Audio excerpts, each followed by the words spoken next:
আচ্ছা, ১ম এ আমি একটু ভাইস প্রেসিডেন্ট নিয়ে জিনিসটা একটু ক্লিয়ার করি। আ জিনিসটা অ্যাকচুয়ালি আমি প্রস্তাব দিয়েছিলাম বোর্ডে। আমি একটা জিনিস আমার যে বোর্ড মেম্বাররা ছিল তো ওনাদের কাছে একটা জিনিস বলেছিলাম যে, "দেখেন, আ আমাদের গঠনতন্ত্রতে ২ জন ভাইস প্রেসিডেন্ট দিতে পারি আমরা।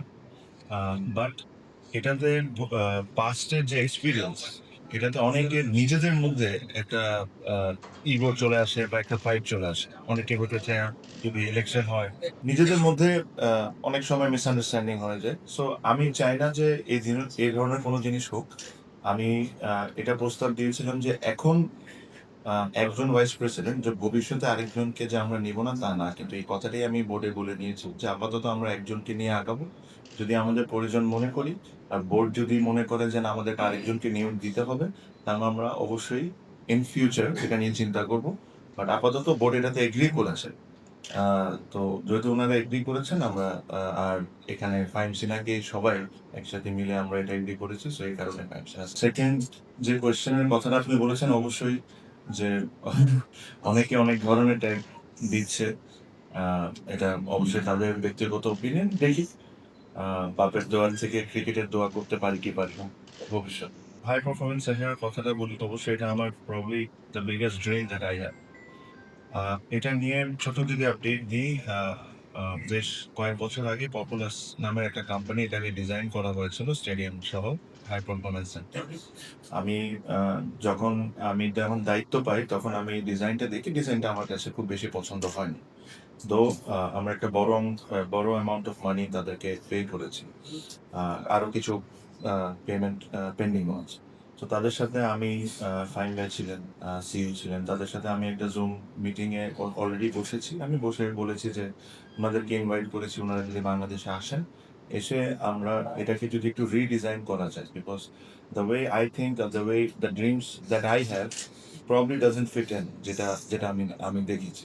সো দ্রুত এই ডিজাইন নিয়ে আমরা কাজ করে আমরা আশা করি যে পূর্বাঞ্চলে এই জিনিসটা আমরা স্টার্ট করে দিতে পারবো। দ্য হোল প্রজেক্ট আপনি যদি পুরা প্রজেক্টটার বিষয়ে চিন্তা করেন, it requires a lot of money. ওটার জন্য আমাদের অবশ্যই গভর্নমেন্টের একটা বড় সাপোর্ট দরকার হয়। সো ওই আলোচনাও আমরা আ বলতে পারেন যে ইনিশিয়াল আলোচনা আমরা স্টার্ট করেছি। আ এটা একটা কমিটি থাকার সময় আমরা ইনিশিয়াল স্টার্ট করেছি। ইভেন আ ফাইন্যান্স মিনিস্টারের সাথে আ আমার যখন দেখা হয়, আমি কথাটা বলেছেন, he was very positive and he said যে কি করা লাগবে না করা লাগবে ডিটেইলস উনি জানতে চেয়েছেন। তো আমরা এখন ফর্মালি উনার কাছে এপ্লাই করব। প্লাস এখানে আপনি জানেন যে এখানে আ এনএসসি জড়িত আছে। সো এনএসসির মাধ্যমেই আমরা এই জিনিসগুলা করব। সো এগেইন আ আমার ওটা অনেক বড় স্বপ্ন। আমি আশা করি আমি এই স্বপ্নটা একদম পূরণ করতে পারি। আর এটার জন্য যা করার দরকার হবে আমি তা করব। বাট এগেইন এটার জন্য আমাদেরকে গভর্নমেন্টের একটা অনেক বড় সাপোর্ট লাগবে। হ্যাঁ, ইনিশিয়ালি হয়তোবা বিসিবি ফান্ডিং করে আমরা স্টার্ট করতে পারি। বাট এটাকে যদি পুরাপুরিভাবে শেষ করতে হয়, আমাদের গভর্নমেন্টের অনেক বড় সাপোর্ট দরকার হবে। আমি যে ক্যাটেগরি থেকে নির্বাচন করেছি, আমি এই ক্যাটেগরিতে আমার কাছে মনে হয় যে প্রচন্ড পরিমাণ কনটেস্ট হয়েছে। আপনি দেখেন যে একজন এক ভোটের কারণে ডিরেক্টর হতে পারেন। আমরা এটা বুঝতেছিলাম। আমি আবারও একটা জিনিস বলি, আজকে বলতে পারি। আমাকে বিভিন্ন জন বিভিন্ন সময় বলেছে যে, "আমরা প্যানেল ডিক্লেয়ার করি।" আমরা কেন না একটা প্যানেল ডিক্লেয়ার করি?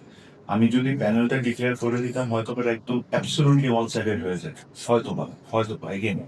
বাট আমি এই কারণে কোনো সময় প্যানেল ডিক্লেয়ার করতে চাই নাই। বিকজ এখানে ১৬ জন ক্যান্ডিডেট ছিল and I wanted to give everyone a fair chance. এই কারণেই আমরা ওই অনুষ্ঠানটাও একসাথে করেছি। উনারাও কিন্তু ওই জিনিসটা বিশ্বাস করেন যে everybody got a fair chance and that is one of the biggest reason we didn't announce the panel. আপনি যদি বিশেষত মোটামুটি অনেক ইলেকশনে দেখবেন প্যানেল সময় হয়েছে অনেক সময় হয়নি। বাট আমার প্যানেল না দেওয়া বা আমরা প্যানেল না করার সবচেয়ে বড় রিজন ছিল যে আমরা এই ১৬ জন মানুষকে যেন অপরচুনিটি দিই যে ওনারা করতে পারেন। এগেইন জেলা বিভাগ আ আমি আমি হয়তোবা এটার কমিটির ওই সময় প্রেসিডেন্ট ছিলাম, but I D not control those things. আমি এটা কন্ট্রোল করে দিছি উনারা আগে কাউন্সিলরশিপ দিবেন না। আর এই ফুল ইলেকশন প্রসেসটা ওয়াজ কন্ডাক্টেড বাই ইসি। আমি এতটুকু আপনাকে বলতে পারি, আ আ আমার তরফ থেকে আমার যতটুকু ফেয়ার থাকা দরকার ছিল, আমি চেষ্টা করেছি পুরোপুরিভাবে জিনিসটা করার।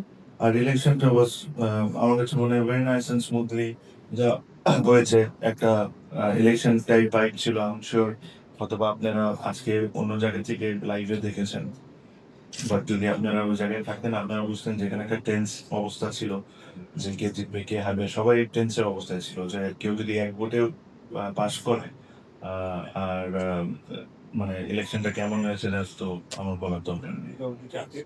আবার সরি, আবার রিকাউন্টিং হয়েছে, বিকজ এক ভোটে পাশ করার পর আমি শিওর যে এক ভোটে হেরেছেন তার অধিকার আছে যে সে রিকাউন্টিং ক্লেম করার। আমি যতটুকু দেখেছি ওই সময় আমি ওই জায়গায় ছিলাম, তো তখন ইসি কে রিকোয়েস্ট করা হয়েছে, ওই ক্যান্ডিডেট রিকোয়েস্ট করেছেন, তারপরে রিকাউন্টিং হয়ে দুইজন ক্যান্ডিডেট যে 41টা ভোট পেয়েছেন আর যে 40টা ভোট পেয়েছেন দুইজনই ওনারা উপস্থিত ছিলেন ওনাদের সামনে। আবার যখন রিকাউন্টিং হয়, and then the result was announced.